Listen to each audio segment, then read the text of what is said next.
Lutalo wakati wa Joel Ssenyonyi Honorable ne owekitiibwa Honorable Mpuuga olupya lusituse nate ku mulundi guno si bukadde 5 wabula obukadde 10 buligenda maaso n'okuyombya ababiri bano mu mbeera ey'okwerangira ebiwanvu ate era mukadde ke kamu n'ebimpi. Kati njagala tutuule twetegereze.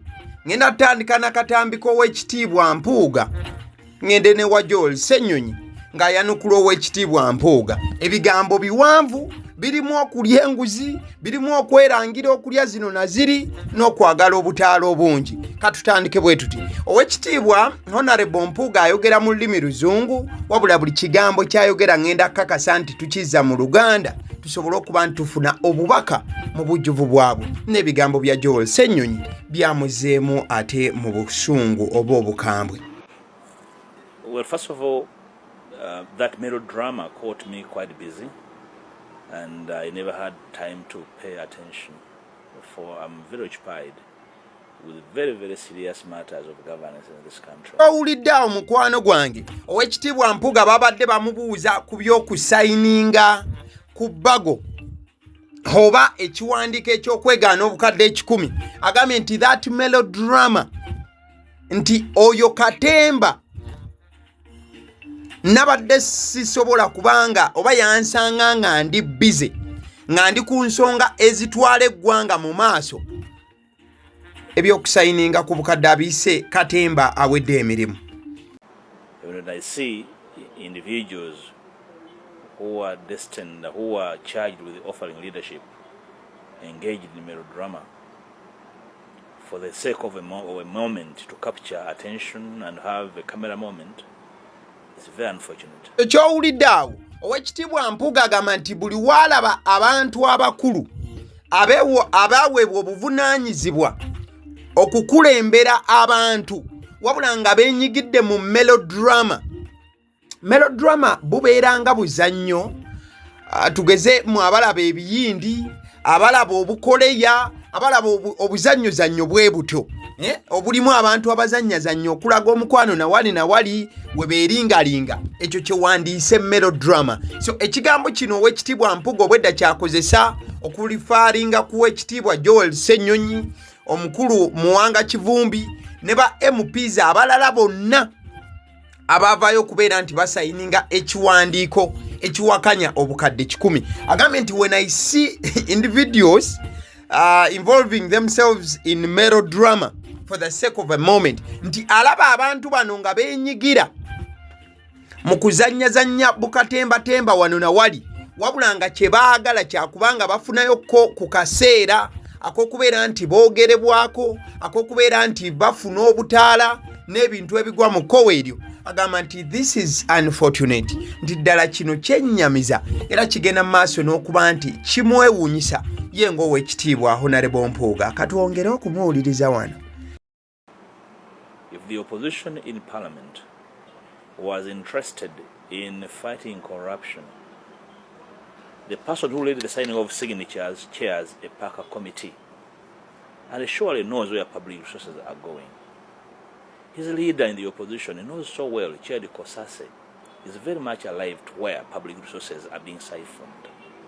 So when I see them before cameras, trying to see the moment and divert Ugandans from runaway corruption. Ende mu maaso nakugambye nti owekitiibwa Mpuuga byayogera mu Luzungu ffe tujja bivvuunula tubize mu Luganda akagambo ku kagambo. Agambye bw'ati nti bwebanga opposition mu parliament egamba nti erina interest oba ewulira nga eyagala okulwanyisa enguzi, amazima amatuufu esobolera ddala. N'agamba nti kimwewuunyisa nti omuntu eyakulembeddemu okusayininga emikono, ayogera ku mukulu Joel Ssenyonyi, agamba nti kimwewuunyisa ye ng'owekitiibwa Mpuuga nti omuntu eyakulembeddemu okusayininga emikono mu parliament egijja obwesige mu bukadde 10 obusuubirizibwa okuba nti bwaweereddwa buli MP, nti omukulu ono ate yakulembera Park Committee oba atuula ku park committee. Bw'agamba park committee ow'ekitiibwa Mpuuga aba ategeeza the public accounts committee. Park Public Accounts Committee. Agamba nti yeewuunya nti omukulu ono y'omu ku batuula ku kakiiko aka Park Committee. Ekitegeeza ke kakiiko akaluŋŋamya oba okwekenneenya ebyensimbi n'okubeera nti kekenneenya nnyo embalirira here and there. So mukadde ke kamu ow'ekitiibwa Mpuuga agamba nti the leader of opposition alina obuyinza bungi obusobola okubeera nga butunuulira n'okwekenneenya buli kimu nga bwe kitambula. Era amusonzeeko olunene n'agamba nti ali ne ku kkosase oba y'omu ku baali batuula ku kkosase.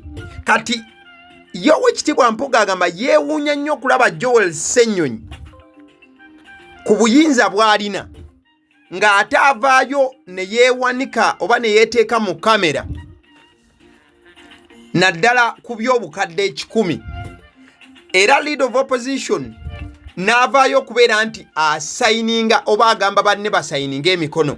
Ow'ekitiibwa Mpuuga agamba nti ono abanga atimba bbula olw'ensonga amanyi amazima amatuufu ku buli kintu na ku buli nsonga eri mu kutambula mu parliament olwa position gy'alina. Era ow'ekitiibwa Mpuuga agamba nti ono amanyi bulungi nnyo nnyini ddala ensimbi entuufu we ziyita n'enguzi ewatuufu weeriibwa. Katwongere okuwuliriza.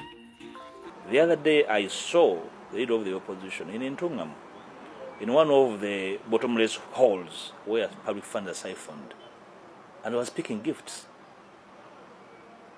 And I wondered how you do oversight and pick gifts at the same time where public funds are being siphoned.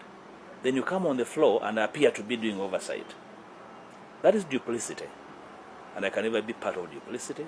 If I were police, anti-corruption police, I would have summoned all of those individuals to come and make statements to inform the world what they know about this corruption. Short of that, Ugandans should hold them in contempt. They are actually promoters of runaway corruption. They were massaging it. Bannange obusongo ow'ekitiibwa Mpuuga bw'alina simanyi yamunyiiziza. Wabula nabyo katugende maaso n'okubivuunula tuleme gamba nti twaleseeyo akagambo n'akamu. Ow'ekitiibwa Mpuuga mu byayogedde awo mu lulimi Olungereza agamba nti yalabye leader of opposition juuzi ng'ali Entungamo mu bimu ku bitundu oba mu bimu ku bifo ensimbi z'omuwoomusolo we zisinga okubeera nga zitokomokera n'okubeera nti zivuvuttanyizibwa. Wabula ow'ekitiibwa Mpuuga agamba nti leader of opposition we yali mu bitundu byeyo eby'Entungamo ate yatandika kubeera nga afuna bulabo. He picked gifts.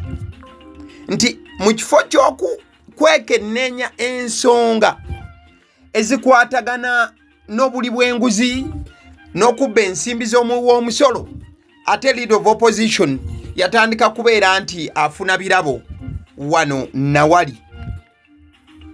Bigambo bya ow'ekitiibwa Mpuuga. Mukadde ke kamu ow'ekitiibwa Mpuuga akubye tooki mu bantu bonna abatadde emikono mu bantu bonna abatadde emikono mu kiwandiiko ekijja obwesige mu bukadde 10. Ow'ekitiibwa Mpuuga agamba bw'ati: corruption police should arrest all of these. Nti yesinga abadde poliisi erwanyisa enguzi mu ggwanga yandisookedde kubeera nga akwata bano bonna abaatuula mu lukiiko okuviira ddala ku lukiiko ow'ekitiibwa Muwanga Kivumbi lwe yategeka nga leader of opposition taliiwo, n'olukiiko olwaddako nga leader of opposition akomyewo mu ggwanga, olukiiko olwaluyita banna NUP wamu ne ba MPs abalala bonna ab'opposition okuteeka ekiwandiiko omukono ku kiwandiiko ekyali kigaana obukadde 10. Omukulu ow'ekitiibwa Honorable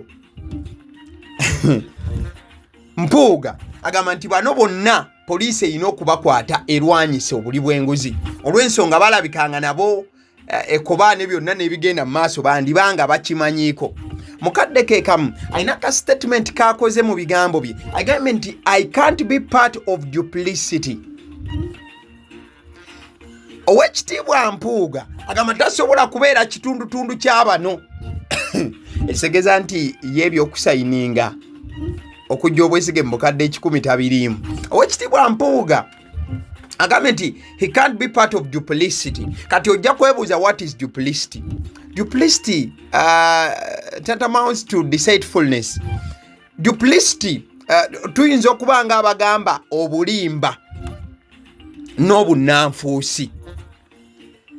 Okubeera nti oli mpuyi bbiri. So Owekitiibwa Mpuuga agamba tasobola kubeera kitundu kuba Joel Ssenyonyi, Owekitiibwa Kivumbi n'abalala nga bwe baavaayo mbuno bateeka mikono ku biwandiiko.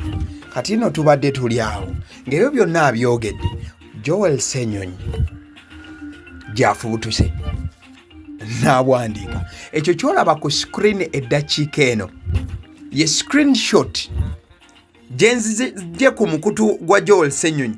Joel Ssenyonyi olulabye ka vidiyo kano ako kentandise nako kembalambululidde mu bujjuvu bwako. Joel Ssenyonyi akakutte n'akateeka ku mukutu gwe n'abuuza ekibuuzo agambye bw'ati luno nno lutalo lwa ddala bya ddala byavudde mu muzannyo. Joel Ssenyonyi agambye is this in defense of the 100 million shillings? Joel Ssenyonyi abuuzizza Owekitiibwa Mpuuga nti kati ssebo byonna obyogedde, simanyi otugambe tukola biki na biki na biki na biki, oyagala tugamba nti oli mu kuwolereza obukadde 10.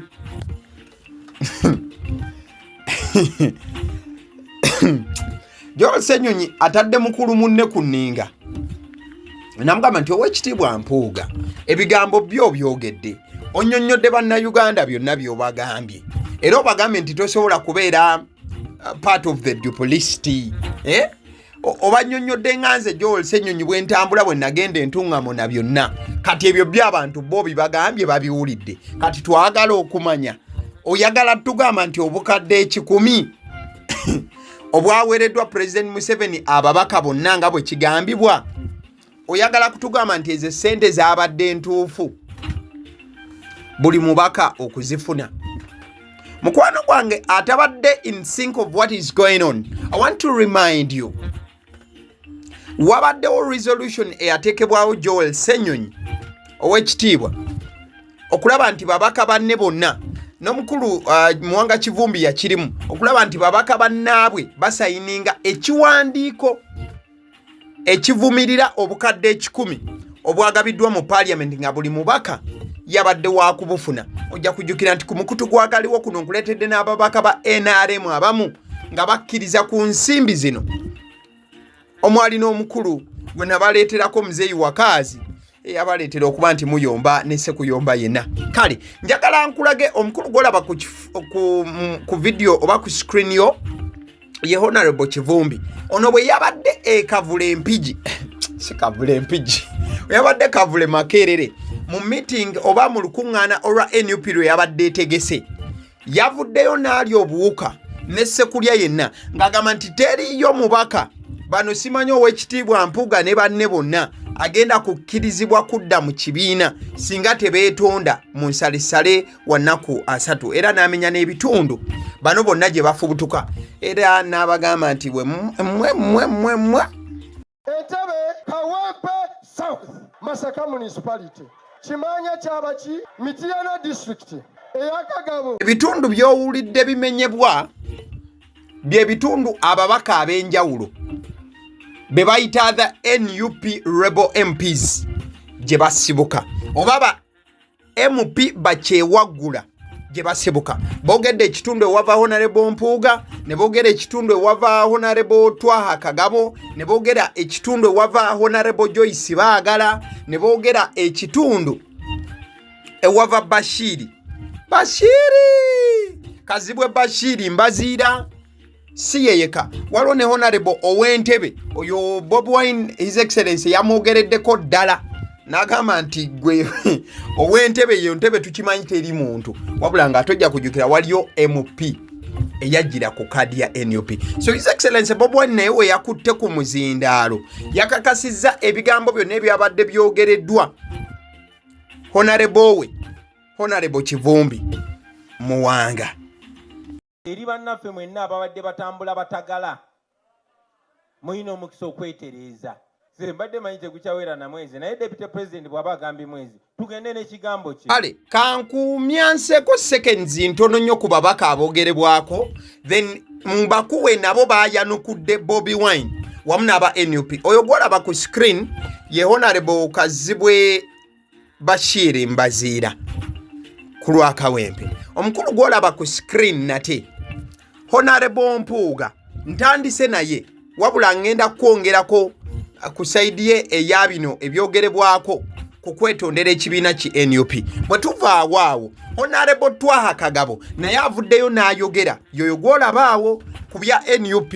Ono nno ne kaadi yandiba nti musajja ayogezza obukambwe bungi. Oyo avuddeyo naye n'abaako kyayogera. Bwe tuba tuvudde wooyo nkuleetedde ne Honorable Abed Bwanika ku vidiyo eno yemu mukwano kw'okyali nga naye ayanukula aba NUP abamugambye nti alina okwetonda. Obusungu bw'ayogeza n'obusagwa bwa Wanda bulabikanga bukaawukaawumuko naye tugenda kubanga tumuwuliriza. Mukadde ke kamu omukyalo omulala amanyiddwa nga Honorable Joyce Baagala. Oyo naye yayogeddwako mu lukuŋŋaano lwabadde ekavule aba NUP lwe basinkanye okuva mu Buganda ne bagamba nti naye teyeeyibaala. Kati katutandike n'omukulu Kakembo okuva Entebbe Wanda Busagwa. Akati omukulembeze bw'avaayo n'agamba mbalina okwetonda nange nkyalinda ajja nyambe ambuulire exactly kiki kye nakoze kineetagisa okwetonda kubanga nkyakirira sikimanyi. Wakati nga Honorable Kakembo ow'Entebbe yeebuuza omusango gwe yakoze bano okuvaayo bamugambe nti nno baagala yeetonde. Mukadde ke kamu yaweereza Bobiwine wamu ne Honorable Kivumbi obubaka n'abagamba nti mukyali ku ebyo abalonzi bajja kubaswaza, mujja kulowooza nti mugenda gamba abalonzi tebannonda. Nze Honorable Kakembo ndi mulalamuko eno ku ground ebintu byandibanga Bobiwine ne Honorable Kivumbi bye mwogera. N'ekyo nga tunaba kwepekaga bwe nzijeyo ne nkusongako ogenze abantu abalonzi bajja kuswaza. Ojja obasonga bagambe temuwa Kakembo bagambe nti ffe gwe twagala. Abantu si bajjega nti obateeka mu nsawo yo bwoti nti obategeere. Musango ki mukoddomi wange Mwanga Kivumbi gwanvunaana. Kati nga Honorable Kakembo yeebuuza omusango gwe bamuvunaana yagambye nti bano okuba nti baakoze kino ku kitebe ekya NUP okuboogerako n'okubasaba baveeyo beetonde. Annyonnyola n'agamba nti amazima gali nti bano babeera ba populist oba baba bakola mbeera yaabwe nakigwanyizi okubasaba baveeyo beetonde wabula nga tebaayogedde nabo mu kyama ne bavaayo ate ebintu ne bamala googera bwogezi mu lujjudde nga tebaba consultinze. Nakola lugendo luna lwa kutambula kuli konsayiringa baganda abo babaka banno oli mu populist kiswaza okwewera babaka banno nga nawe oli mu kalulu ojja kuswala enkya nga gwe bakakusiiye ewuwo bakakubye ogudde ngate gwe balowooza okujjayo nga ate yawangudde ogenda gamba kyeggwanga. Genda gamba kyeggwanga bigambo bya Honorable Kakembo. Ono yayogeddwako His Excellency Bobiwine yabadde ayogera n'agamba nti eyo Entebbe tetuyinaayo muntu wabula ng'Entebbe omukulu oyo ogw'enkulaze yagendayo ku kadi ya NUP wabula abadde atera okwogera ebirowoozo ebyawukana ku NUP. Awono tuveewo Honorable Abed Bwanika ono yayogedde ku lulwe ate n'ayogera ne ku lwa Honorable Mpuuga. Ojja kujjukira nti ababiri bano batambulira wamu yatadde akakeri NUP. Abantu ba Masaka City abatulinako obuyinza be basalawo yani gwe beetaaga okusinziira ku ffe emirimu gye batutuma tugikola bulungi ku ground kwetuli. Njagala bajjukiza nti ffe abatulonda bali mu kibuga ky'e Masaka. Nze abannonda bakimanya kabonera era be bannyinako obuyinza. Abalonda Masaasi, Mpuuga, Nsamba bantu Banyendo, Mukungwe era bamuyinako obuyinza mu ngeri emu. N'abalonda Honorable Juliet Kakande be bantu ba Masaka City era be batulinako obuyinza. Wakati nga Honorable Abed Bwanika agaana okwetondera aba NUP ate n'okuba nti abasekerera n'okulaga nti ye musajja w'amaanyi nnyo ekitenkanika, annyonnyola n'agamba nti Honorable Muwanga Kivumbi bw'abanga yeewulira amaanyi kale asituke ajje e Masaka bugende maaso n'okuba nti bubeefuka olw'ensonga ye ali ku sure deal ekintu yakikuba wabula ate agamba nti Honorable Muwanga Kivumbi waateegendereze ate naye ku saidi ye akalulu bandikamukuba. Awulidde mukulu Muwanga Kivumbi ng'ayogera nga bwe bagenda okujja e Masaka. Njagala kumuzzaamu amaanyi nti naye kennyini asobola okujja kubanga e Butambala kyandabikidde byempulirayo balinganga abamusiibudde. Wakati nga Honorable Bobiwine asekeeterera n'okusekerera Honorable Kivumbi ayongedde okuba nga ajjukiza aba NUP n'abagamba nti akaseera kano balina okukimanya bakimanye kamanye ng'akoza n'owebbwa nti omulundi guno eby'omuyaga tebijja kubanga bikola olw'ensonga ye nga Honorable Bobiwine yekkiririzaamu n'okukkiririza mu bantu be n'abantu baabwe abaabalonda nti n'omulundi guno ekintu tekigenda kuba kintu. Banalowooza nti 2026 gugenda kuba muyaga ng'ogwa 2021 ekyo tekisoboka. Abantu baffe beeteefuteefu okakasa nti balonda abakulembeze abagenda otugattako omuwendo. Awo nno yabadde Honorable Bobiwine ng'ayogera ku lulwe ne ku lwa Honorable Mpuuga. Eyo tutambulirule ebigere tuveeyo tusooke tuveeyo tujje wa Honorable Twaha Kagabo ono yajjira ku kadi ya NUP wabula yagambye nti ebyo bye bamugamba aba NUP okwetonda ali mu kuteekateeka lunaku ajje ekavule abaleetere kadi yaabwe agibakubirawo ebbu mbwatambula abaviire tajja kuba nti abasobola. Honorable Twaha Kagabo bw'ati. Nga bw'otunuulira ababaka abasinga tebafunangako hearing okuwulirizibwa kwonna sikyayina budde bw'ebyo nze natambula mudda nnyina ebintu ebirala ebyokkola nze nteekateeka mu kadde katono nnyo okulabikako nga mbadde za kaadi yaabwe. Oye Honorable Twaha Kagabo ng'agamba nti kaadi ya NUP tebajja kubanga bamutiisatiisa agenda agikwata agibaleetera agikkataawo tajja kusobola ebyo bintu byakuba nti no bamuteeka kuningana ku pisto. Kati nno wenkoledde eggulire lino budde bukyali bwakumakya ddala. Ekifaananyi kyolaba nkubidde ddala screenshot okuva ku NTV oleme kugamba nti ate ngasseewo byange wenzijjidde okuba nti nkola story eno ku screen yange wano mbadde ate ndi mu kwetegereza omukyala amanyiddwa nga Joyce Baagala owa Mityana District oba yajjanga Woman MP Mityana District ono nno naye ku makya ga leero oba mu budde buno nga ndikodinga story eno atadde akaka ayanukudde aba NUP mu bujjuvu. Kaŋŋende mu bigambo bye ŋŋambi kusomera olw'ensonga obwedde abyogera we mbiwandiika ate nga mukadde ke kamu wengenda maaso n'okuweereza ebyatandise story gyenjije. Agambye bw'ati the national katusooke tutambule bwe tuti. Omukyala Joyce Baagala kiki kyannyonnyola ku bigenda maaso agamba nti being present at the party headquarters is fine but I don't believe that alone qualifies as being active in the party. There are many ways to show true participation in party activities and to be part of the struggle, including engaging with the people and actively spreading the message against dictatorship. I would like to see someone come out and say, I haven't done that. Joyce Baagala agamba bwati nti okubeerawo ku kitebe ekya NUP kale ekyo tekirina buzibu. Naye agamba nti ye takisuubira nti okubeera ku kitebe kikuleetera okulaga nti oli active nnyo mu kibiina. Agamba nti waliwo engeri nnyingi omuntu z'asobola okuba nga alaga okufaayo kwe mu kibiina n'okubeera nti ali kitundutundu ku struggle. Agamba mwe muli okubeera nti abeera n'abantu b'ekitundu kye n'okubeera nga asaasaanya enjiri ey'okugobobwa dictator mu Uganda. Nagamba nti ayagala omuntu omu aveeyo mu kibiina amulage oba ddala ye nga Joyce Baagala ekyo takikoze. Tugende maaso. It is everyone's right to compete with anyone and they are welcome to join the race. What they need to do is to identify where I have failed in representing my party in parliament and in the constituency, it's completely okay for someone to challenge me. In fact, it's beautiful to compete with someone as strong as myself.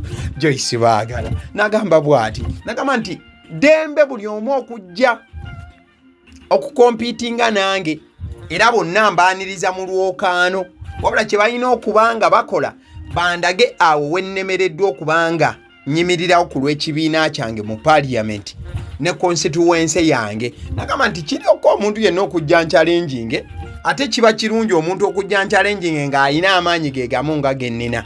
Bigambo bya Joyce Bagala. Ayanukula NUP ababagamba nti balina okuvaayo bagere maaso n'okuba nti beetonda mukazi wa Katonda agaseeko. You cannot reduce the political struggle for democracy to just a party ticket.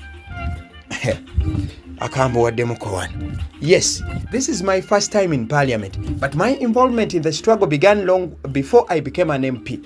My contribution to this cause started well before I entered politics. Both Kanokiza Besige and Party President Kyagulanyi can testify to that. Joyce Bagala n'agamba nti tosobola kukakkanya struggle ne demokrasiya n'obiteeka ku party or just ku kaadi y'ekibiina.